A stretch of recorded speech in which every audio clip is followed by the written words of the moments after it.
Olá, pessoal querido do Ecoviver.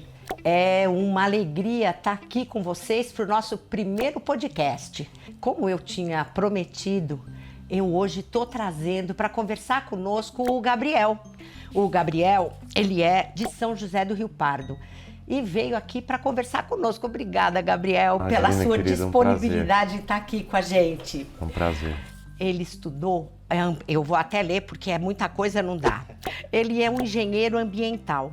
Ele já trabalhou com reciclagem de resíduos industriais, remediação de áreas contaminadas. Atualmente, ele é um educador ambiental e atua em iniciativas de sustentabilidade e resgate da cultura caipira, né, Gabriel?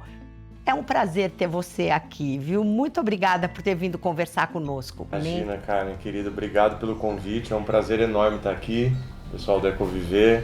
Espero que eu possa contribuir de alguma forma aí. Eu tenho certeza, Gabriel, que você vai contribuir com muita coisa, porque com toda essa experiência, toda essa sabedoria, não tenho nenhuma dúvida. Nesse ano de 2024, o Ecoviver está trabalhando com os ODS, né? Especialmente o ODS 13, que fala sobre a questão climática. E eu queria então que você começasse conversando conosco, falando um pouco sobre o que é sustentabilidade. É um conceito tão complexo e difícil de ser entendido, e por isso eu queria que você ajudasse as nossas crianças e os nossos educadores a compreender o que é a sustentabilidade. Quando a gente fala de sustentabilidade, ele foi um conceito criado pela ONU na década de 90, quando a emergência climática ainda parecia uma coisa distante para a gente, né? Ainda parecia uma coisa que era do futuro. Nessa definição, eles falam que a sustentabilidade é como a gente se vale dos recursos naturais de hoje sem comprometê-los para gerações futuras. Mas eu acho que o processo foi tão acelerado, né, de aquecimento global, enfim, as emergências climáticas que a gente tem hoje, que esse conceito precisa ser constantemente atualizado, né? Então, eu acho que sustentabilidade hoje, ele está atrelado não só aos recursos naturais, mas aos recursos humanos, né, sociais e econômicos. E esses três pilares que a gente tem na sociedade, eles precisam caminhar de forma conjunta e equilibradas, né? Então, não tem como hoje a gente falar num desenvolvimento econômico sem estar atrelado a um desenvolvimento social e ambiental. Então, hoje, a gente já não pode usar mais a desculpa que a gente não sabe o que é sustentabilidade, né? Que a gente nunca ouviu falar de sustentabilidade. Eu acho que hoje todo mundo, as crianças, já nascem recebendo essa preocupação. Então, eu enxergo muito a sustentabilidade como uma filosofia que a humanidade tem que seguir daqui para frente para poder continuar existindo.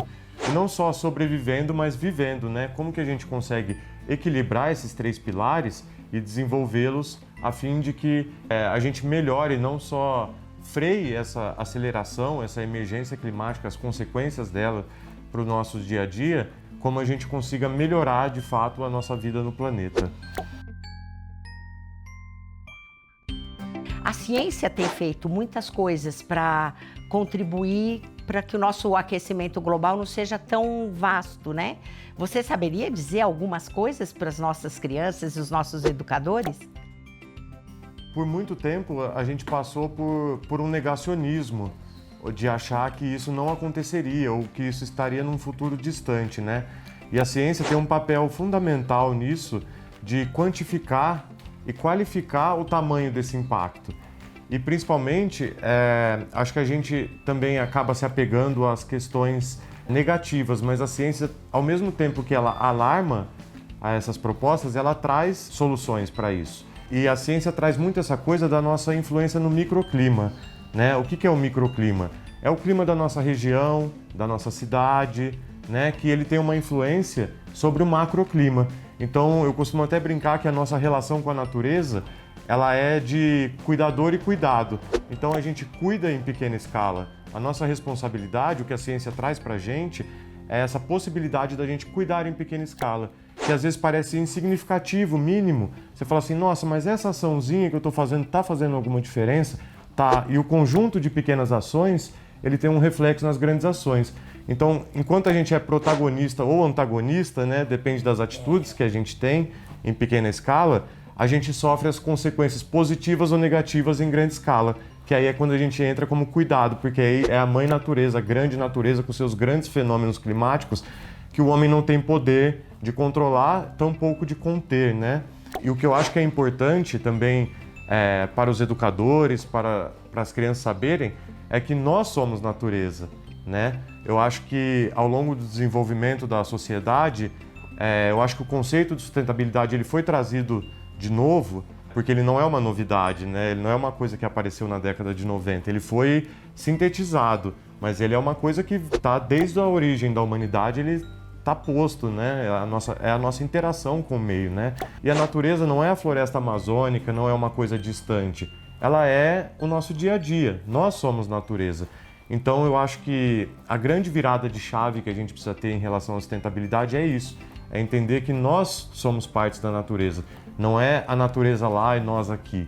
Nós estamos todos em interação e o adoecimento dessas relações causa um adoecimento em nós. Então eu falo que a grande questão para os educadores é fazer as crianças sentirem, né? Se sentirem contempladas. Eu costumo sempre falar que a gente só gosta ou cuida daquilo que a gente conhece. Então como que a gente passa essa responsabilidade para as próximas gerações de cuidar de uma coisa que a gente não oferece um contato mínimo que seja, né? A gente só cuida realmente daquilo que a gente tem um afeto, uma afinidade, que a gente tem uma relação.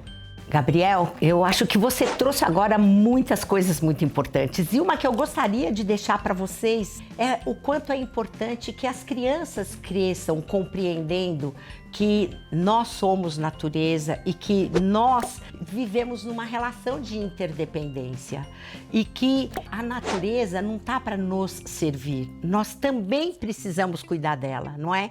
Eu acho que todos esses problemas que aconteceram foi porque a ideia de desenvolvimento é de que o planeta estava a nosso serviço e nós podíamos tirar tudo o que quiséssemos dele, nós não precisávamos cuidar dele.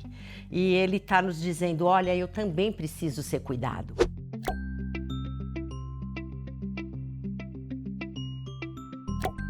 E essa questão, né, da sustentabilidade, ela acabou gerando aquela reunião, né, que eu gostaria que você contasse para o nosso público, né, que são os Objetivos de Desenvolvimento Sustentável e principalmente o ODS 13, que é aquele com o qual o Ecoviver desse ano vai estar trabalhando.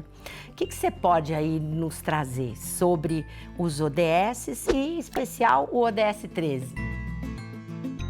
Em 2015 teve esse encontro da ONU, né? Porque a situação está ficando tão catastrófica e tão emergencial que a ONU se reuniu em 2015 e traçou esses 17 objetivos das ODS, né? De desenvolvimento sustentável. E como o Ecoviver está trabalhando esse ano, a ODS 13, que é referente ao aquecimento global e à mudança climática no planeta.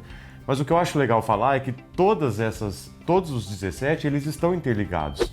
Porque um deles é preservação da água, preservação do solo, erradicação da pobreza, combate à fome, erradicação da fome, né?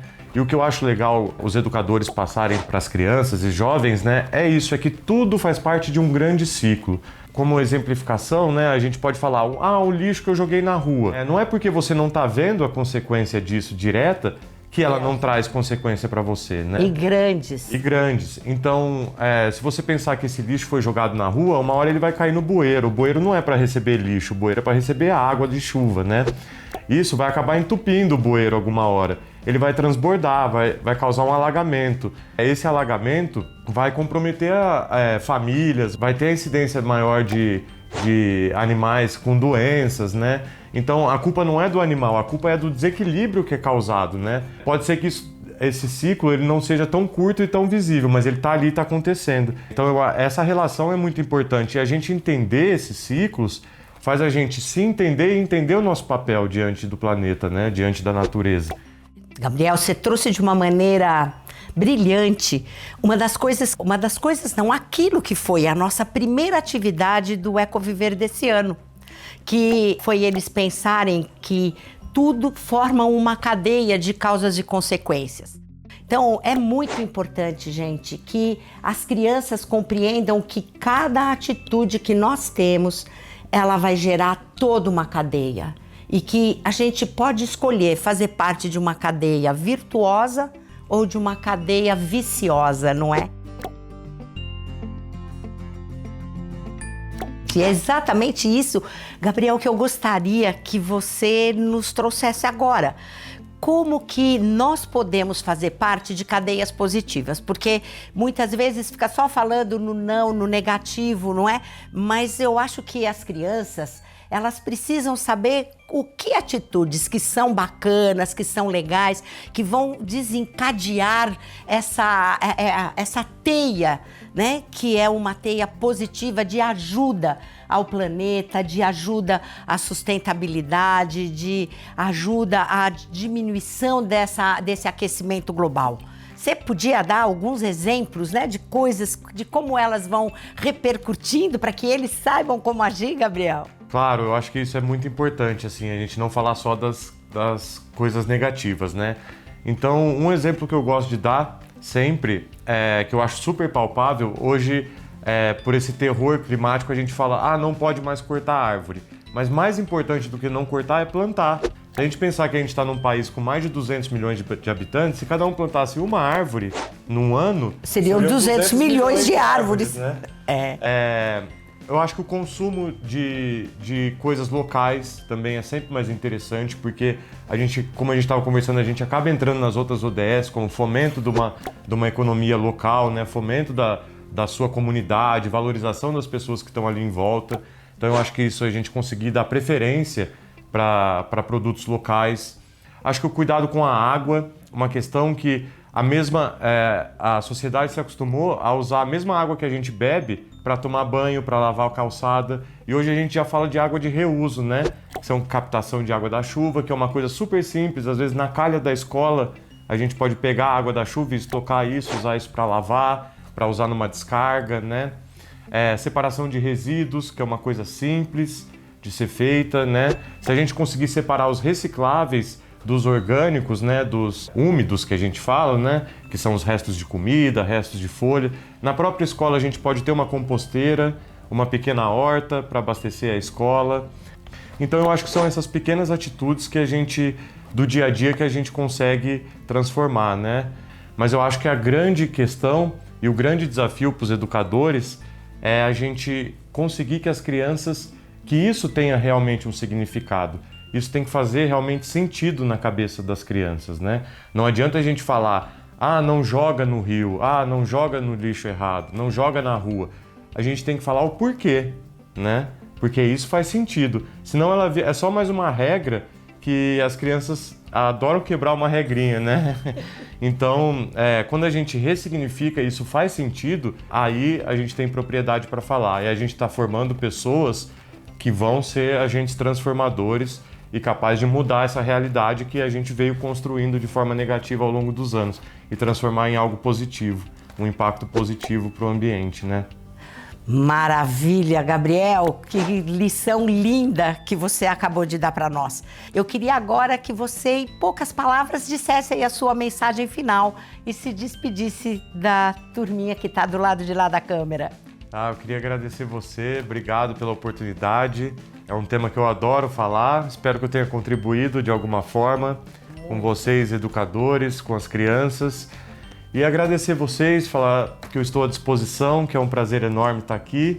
E contem sempre comigo para o que precisarem. Obrigado, querida. Obrigada, Gabriel. Foi muito bom.